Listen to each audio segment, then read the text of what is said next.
All right, so let's see if this actually works now. I talked to Joe B, and him and boss is starting a podcast, and he's sending me logos and stuff. I'm not doing that. I'm gonna be the most unprofessional podcast ever. We are going to talk about Christmas parades and demons being set loose and what is going on in this world. Last time we talked about the key to the abyss being opened and how this was going to be demons unleashed upon the earth. Now, I don't think there's much of I think there's a big connection between Travis Scott and what happened at that Christmas parade yesterday.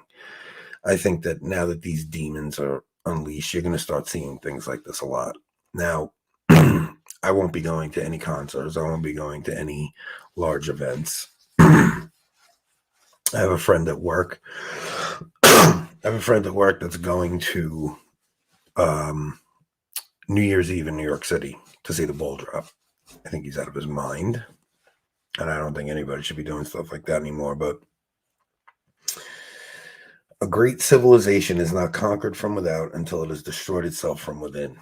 And this is where we are right now. That's a quote from William Durant, 1944. And then the famous Mark Twain quote, history doesn't repeat itself, but it sure does rhyme. So the essential causes of Rome's decline lay in her people, her morals, her class struggle, her failing trade, her bureaucratic despotism, her stifling taxes, and her consuming wars. Now, that's written by a first century historian who witnessed the fall of the republic into tyranny under Caesar. So the Roman Republic was founded in 509 BC. After the last Etruscan king that ruled Rome was overthrown, Rome's next government served as a representative democracy in the form of a republic. That republic is the model our founding fathers used to shape the American government. The Roman Republic was thrown into tyranny in the first century AD. Caesar Augustus made himself the Son of God and Prince of Peace, a peace that was wrought through crucifixion and torture of dissidents. This is the world that the gospel of the real Son of God and true Prince of Peace was preached. The way this was preached was through a new technology that the Roman Empire had come up with, and that technology was the Roman road system. Now, you're seeing a parallel today with the new religion being preached on this new technology, which is the internet. So you're seeing wokeism, or whatever you want to call it, and it's following the exact pattern that Paul followed, where Paul would go to governors and kings and preach the gospel directly to them, because he knew if you could get the king to embrace it, he would pass it on to his population. So what we're seeing now is a very similar situation where you're seeing this White House and our military, and they're doing great purges, trying to get dissidents from this new religion out so that they can put their new religion in. And don't think this isn't a new religion that's in front of us. I mean, they have ritual, they have everything. They have original sin, racism, they have it all. The only thing they're lacking is grace and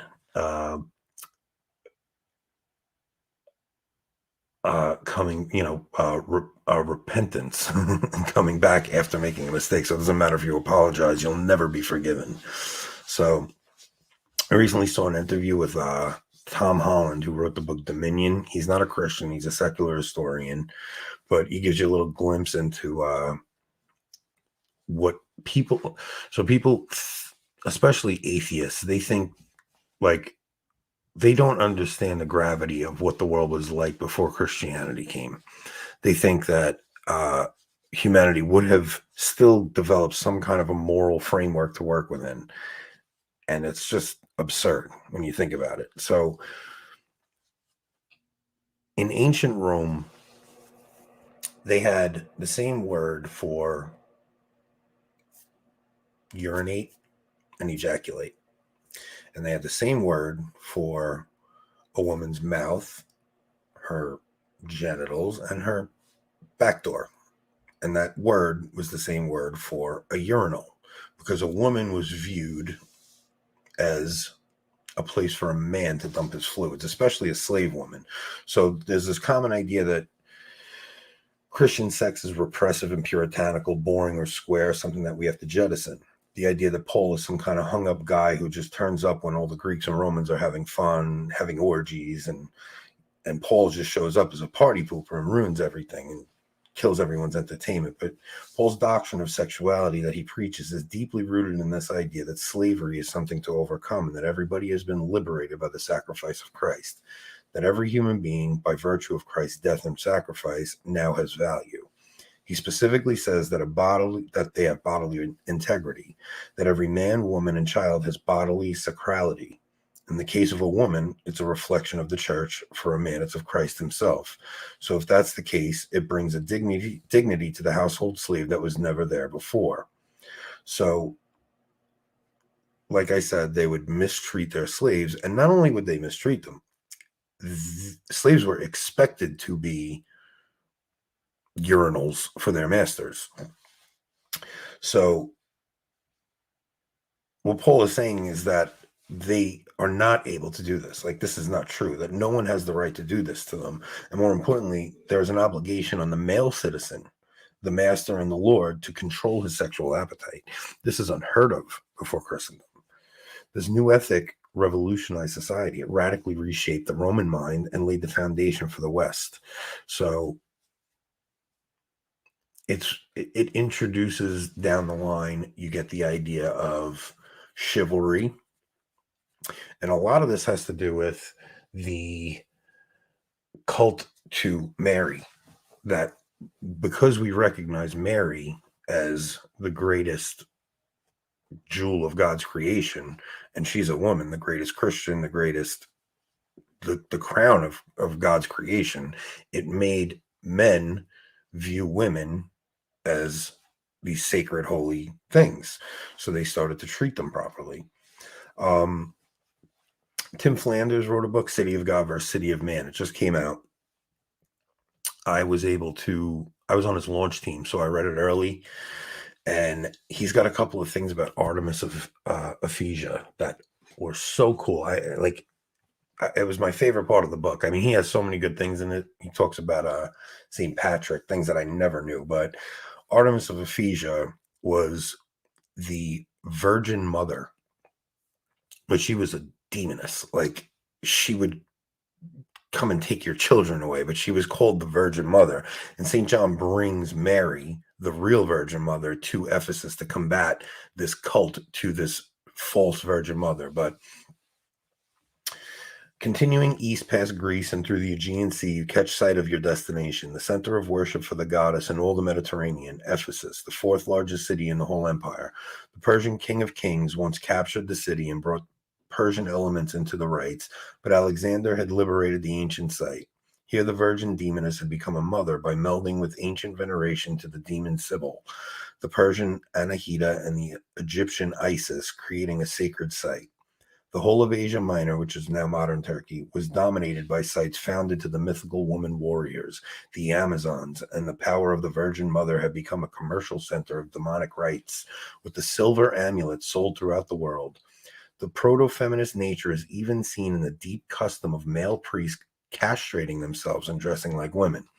This practice was so prevalent, where you have the priests of Artemis Ephesia castrating themselves, that when Paul is addressing the Judaizers in Galatians, well, he's addressing the Galatians, talking about the Judaizers. He says, "But if I, brethren, still preach circumcision, why am I still persecuted? In that case, the stumbling block of the cross has been removed. I wish those who unsettle you would mutilate themselves." So he's telling the Judaizers that are telling the Galatians that they need to get circumcised. Paul's telling them, "I wish you would just cut the whole thing off if you're going to get circumcised." And he's referencing the cult of Artemis Ephesia. Now, you take that with the previous story with Hang on. Nick, go down quick.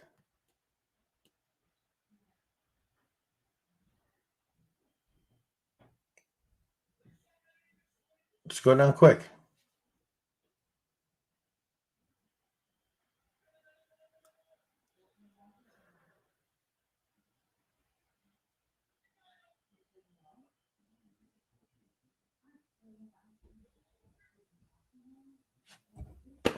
Anyway, I don't even know where I was. Oh, so if you take that with the story from, like, if you're looking at where we are today, so you see the mistreatment of women in pornography, you see the rainbow cult, gender ideology, fornication, like these behaviors are not new.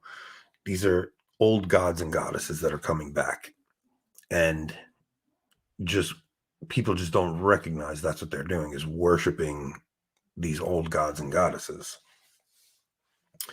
So if you look at, we'll end with this. So the emergence of these behaviors are a sign of something we've seen before. Yeah. So at the end of Rome,